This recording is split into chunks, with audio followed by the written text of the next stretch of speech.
ঠাকুর, মা, স্বামীজির শ্রীচরণে ভক্তিপূর্ণ প্রণাম জানিয়ে স্বামী গম্ভীরানন্দ রচিত শ্রীরামকৃষ্ণ ভক্তমালিকা থেকে আজকের নিবেদন স্বামী যোগানন্দ। প্রথম পর্ব। স্বামী যোগানন্দ অতি অল্প বয়সেই ঠাকুরের পূর্ণ দর্শন লাভে সমর্থ হইয়াছিলেন।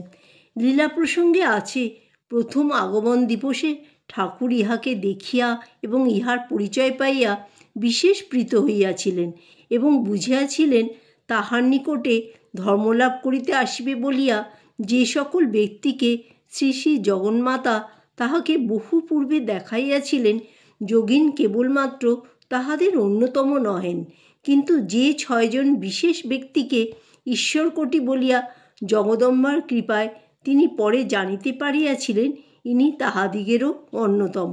স্বামীজি বলিতেন, আমাদিগের ভিতর যদি সর্বতোভাবে কেহ কামজিৎ থাকে তো সে যোগিন। নিরঞ্জনানন্দ একদা বলিয়াছিলেন, যোগিন তুমি আমাদের মাথার মণি। বলা বাহুল্য যে এরূপ উচ্চ প্রশংসার যিনি অধিকারী তিনি অনন্য সাধারণ মহাপুরুষ। বস্তুত সরল, মহাত্যাগী, কঠোর তপস্বী, মাতৃভক্ত ও সুখদেবের ন্যায় পরম পবিত্র যোগানন্দ শুধু রামকৃষ্ণ সংঘের কেন, যে কোনো সমাজ বা কালের মাথার মণি। স্বামী যোগানন্দের পূর্ব নাম যোগীন্দ্রনাথ রায়চৌধুরী।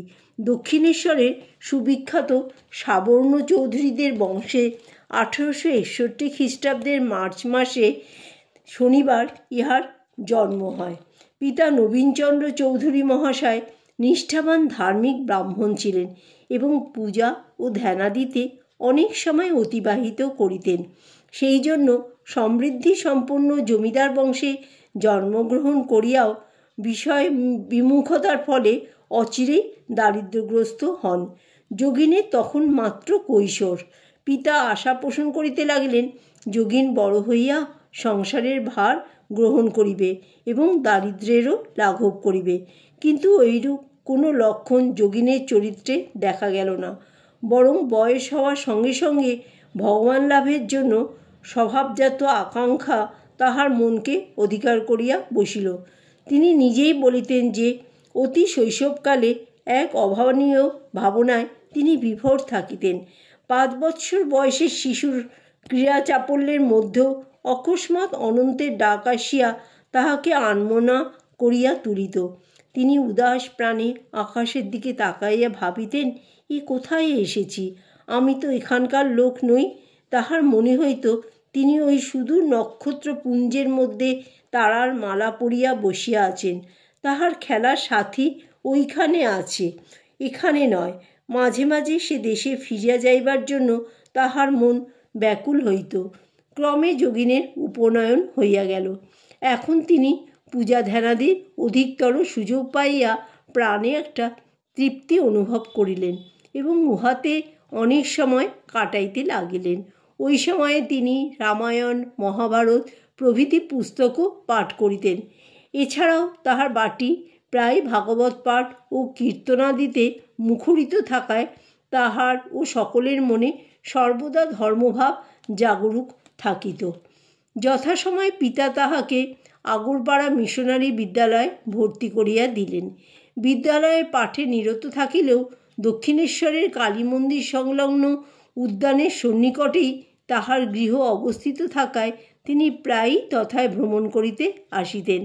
বিশেষত ধর্মপ্রাণ পিতা পুষ্পচয়ন ও গঙ্গা স্নানাদির জন্য প্রত্যহ রাসমণির দেবালয়ে যাতায়াত করিতেন।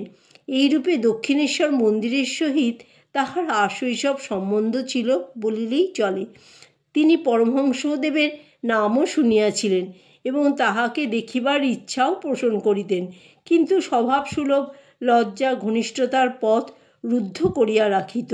বিশেষত আলাপীদের মধ্যে তিনি তখন পর্যন্ত পরমহংসদেব সম্বন্ধে তেমন উচ্চ ধারণার আভাস পান নাই, বরং প্রদীপের ঠিক নিম্নস্থলে অন্ধকার থাকার ন্যায় যুগাবতারের লীলাক্ষেত্র দক্ষিণেশ্বরে তখন বিরুদ্ধ সমালোচনে অধিক হইত।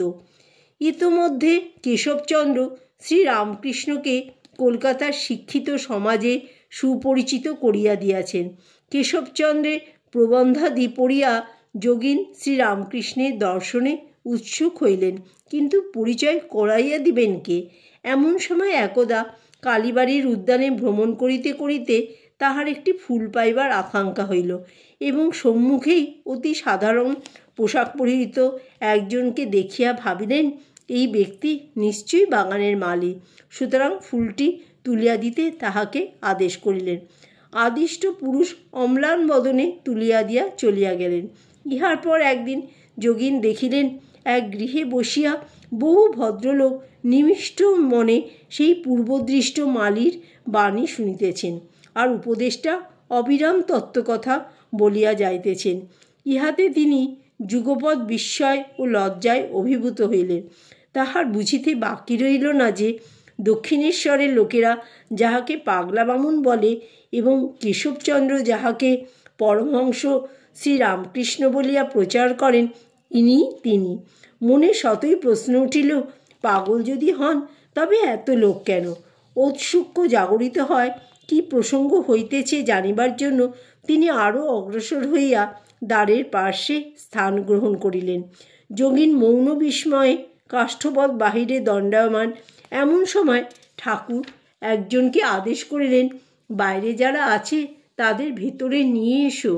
বাহিরে যোগিন ব্যতীত আর কেহ ছিল না। আহত হইয়া তিনি ভিতরে আসিয়া বসিলেন। প্রসঙ্গান্তে দুরাগত ভক্তেরা চলিয়া গেলে শ্রীরামকৃষ্ণ যোগিনের নিকট আসিলেন এবং সস্নেহে তাহার পরিচয় জিজ্ঞাসা করিলেন। পরিচয় পাইয়া তিনি আনন্দের সহিত বলিলেন, তবে তো তুমি আমাদের চেনা ঘর গো। তোমাদের বাড়িতে আমি তখন কত যেতুম, ভাগবত পুরাণ প্রভৃতি শুনতাম। তোমাদের বাড়ির কর্তাদের ভেতর কেউ কেউ আমাকে বড় যত্ন করিতেন। তারপর অবশিষ্ট সকলের নিকট যোগিনীর পরিচয় প্রদান সূত্রে বলিলেন, এরা দক্ষিণেশ্বরের সাবর্ণ চৌধুরী। এদের প্রতাপে সেকালে বাঘে গরুতে একসঙ্গে জল খেত। এরা লোকের জাত দিতে নিতে পারতেন। ভক্তিমানও সব খুব ছিলেন। বাড়িতে কত ভাগবত পুরাণাদি হতো, জানাশোনা হলো, বেশ হলো। এখানে যাওয়া আসা করো। মহৎবংশে জন্ম, তোমার লক্ষণ বেশ সব আছে, বেশ আদার, খুব ভগবত ভক্তি হবে। জয় ঠাকুর, জয় মা, জয় স্বামীজি।